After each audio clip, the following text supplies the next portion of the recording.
Baruch atah Adonai Eloheinu melech haolam, shehakol niv'e b'dvaro.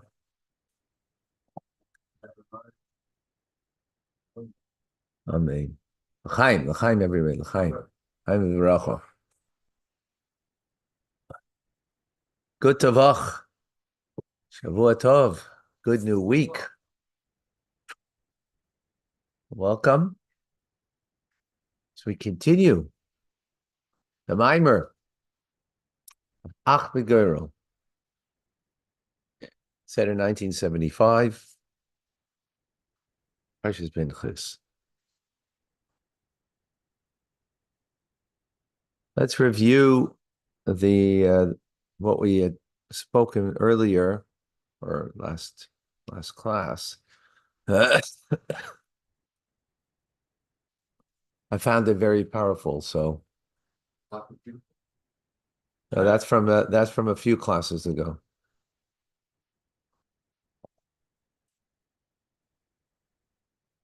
The previous Rebbe said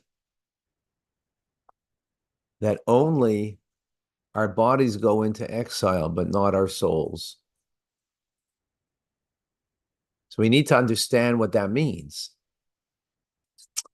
Because the Talmud, the sages in the Talmud tell us that Golus, exile, means that we are kind of at a loss. We're confused.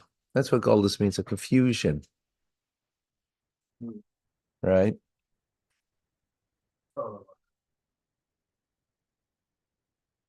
So, a confusion. Right? So, if so, and the confusion even when it comes to the study of Torah, that we don't necessarily get it. It's not necessarily. Right.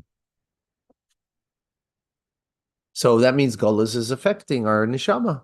If we're studying and we don't really, it's not really, we're not grasping it, it's not resonating with us, we're not getting its truth, right? It is not because it's not true, and not because you don't have the capacity for it, because we're in Golus. Exile. It creates, confusion. We'll get it. We'll get it.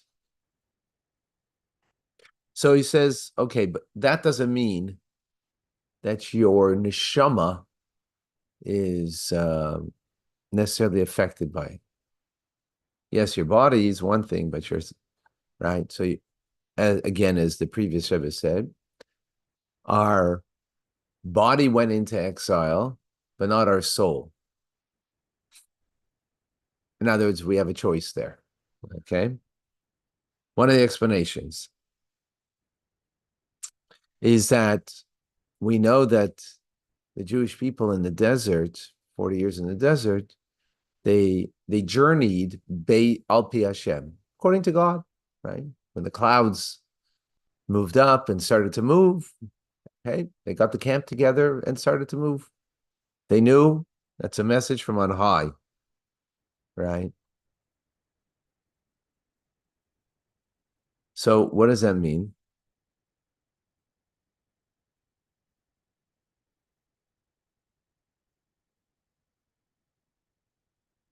Even though the traveling was only temporary, right? They could have picked up and traveled and gone to a place, they could have been there for a day, traveled for a short time, whatever. But because it's according to God, right?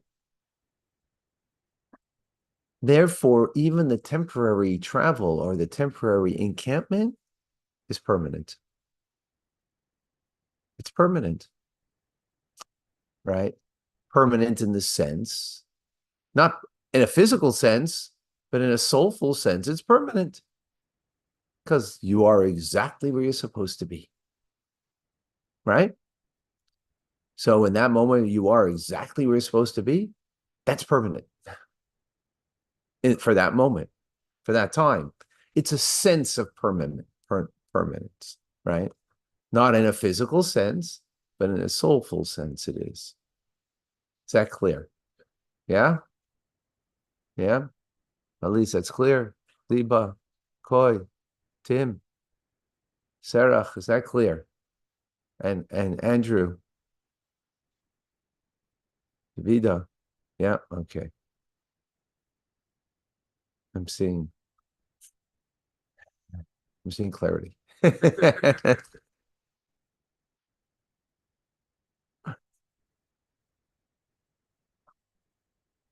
So similarly, in a time of Gullus, right? It wasn't just in the desert. It's now, right now, in exile. It's according to God, right?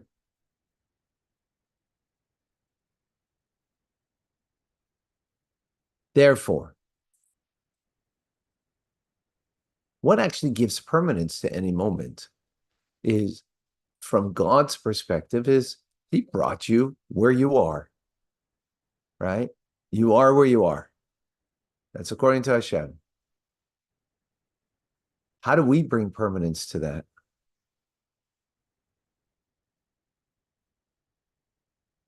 Is that the avodah, the service that we do in that moment, in that space, in that time, right, is one of Torah and mitzvahs. We do it in a way that there's a permanence to it. We can't do it all the time, every moment. Every moment we could. Good. You could do a mitzvah in a manner that it is permanent, right? But the next moment. Okay, so there's a mitzvah for the next moment. Like the healer. Or now you're learning, or whatever it is. Whatever God brought you in a permanent way, in the sense that you are exactly where you're supposed to be in this very moment in space and time. So it's not a means to somewhere. It's exactly where you're supposed to be right now, right? So therefore, as a result of that, I have to give my permanence to it. And what is permanent is a mitzvah, right? Study of Torah. It's not transient, right? Having a cup of coffee is transient. Making a bracha on it isn't. Saying l'chaim, well,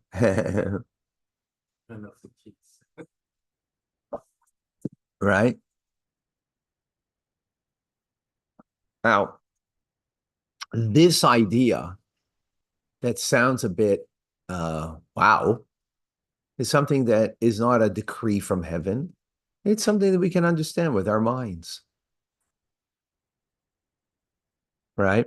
Our godly soul can appreciate it, that in this moment, we create in our learning Torah a yichud nitzchi, eternal bond with God in this very moment.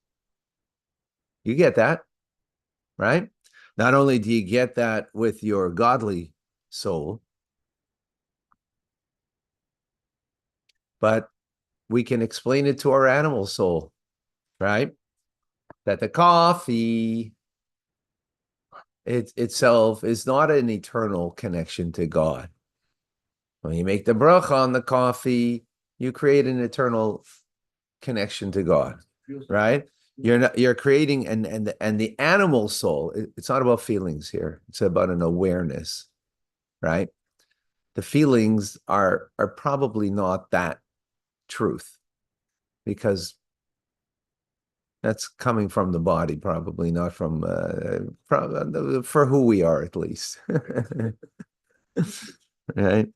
For who we are, might sense that. I don't think we feel it. I don't think we feel it.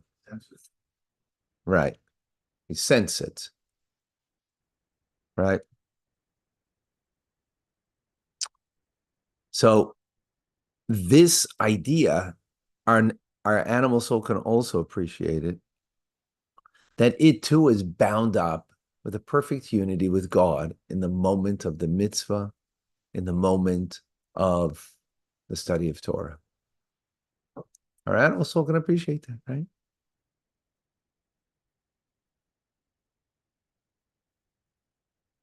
Just let that sink in. It's very powerful. So, in other words, there is an eternity, right, in this moment. And therefore, in that sense, our soul didn't go into exile, right?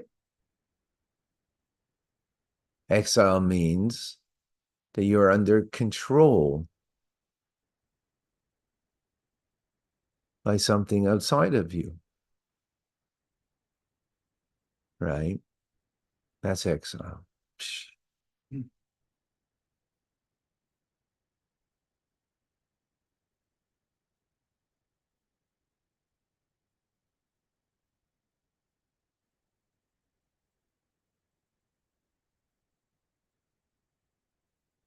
And here, you're not under control because you have a perfect awareness that God brought you to this place and this time. That means God's in control, right? You're aware of that. And as a result, what did you give to that? Something eternal. The mitzvah that you do in that moment, right? That Torah that you study in that moment. So you're giving something that is also not bound by anything external, right? And therefore you're truly free. It's very powerful. Now, further to appreciate this, since the entire intent, the heavenly intent, is Yerida L'tzorech Aliyah, important words to remember. Yerida, like, someone who leaves Israel is called Yerida, meaning going down. Going out of Israel means to go down, right? Yered, right? Yurad, Vayered Mitzrayma, and they went down to Egypt, right? To go down. Israel is high, and Aliyah, you go up. Yerida. Yerida, Letzorech, for the need, for the intent, Letzorech Aliyah, to go up. Descent, for the intent of a greater ascent, right?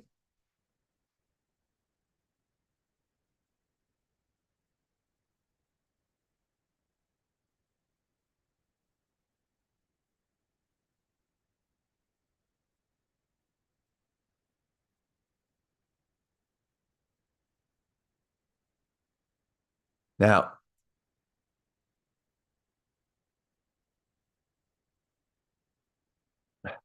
so you say, well, what do I need all the come down? Let me just stay on high, right?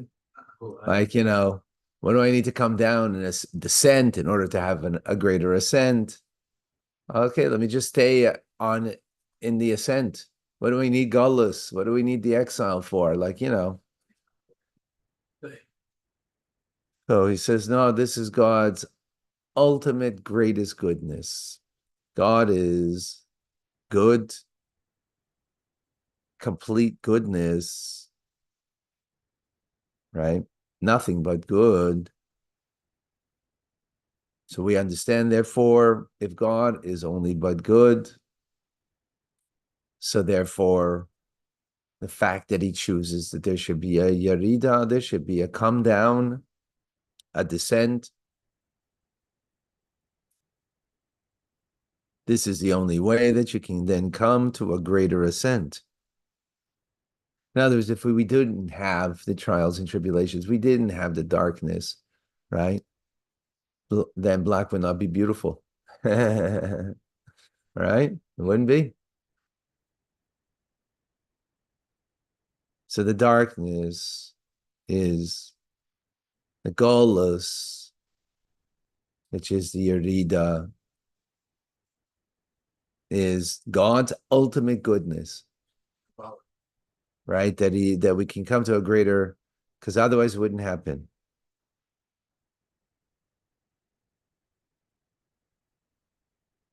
So when we meditate about this and think about it, meditate upon this, everything that we just said, remember this is not like a heavenly decree. This is something we explained rationally, right? The godly soul doesn't need rationality for its connection, but the animal soul does, right? Animal soul has to appreciate the rationality of this, of what we just learned, or Yerida L'Tzorach Aliyah, right? When it appreciates it, and you think about it, contemplate it, meditate upon it, it will create what's called Menuchas HaNefesh. It will create an animal that is all about self-survival, right? And self-survival doesn't mean just about the food, where's your next meal? Self-survival means my emotional survival, my psychological survival, which when we're honest, we can see in our lives that what we do often, almost all the time, is a response based on survival. Survival of what? The animal soul. The animal in me needs to survive. So I do things for survival. So,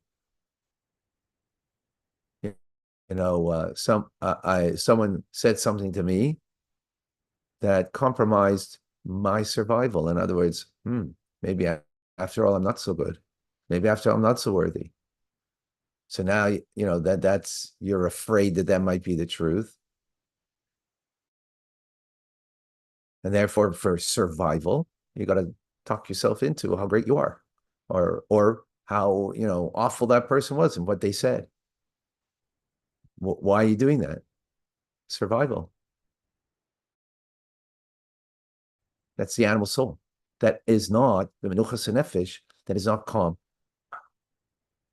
So if we contemplate what we just learned, your animal soul will be calm.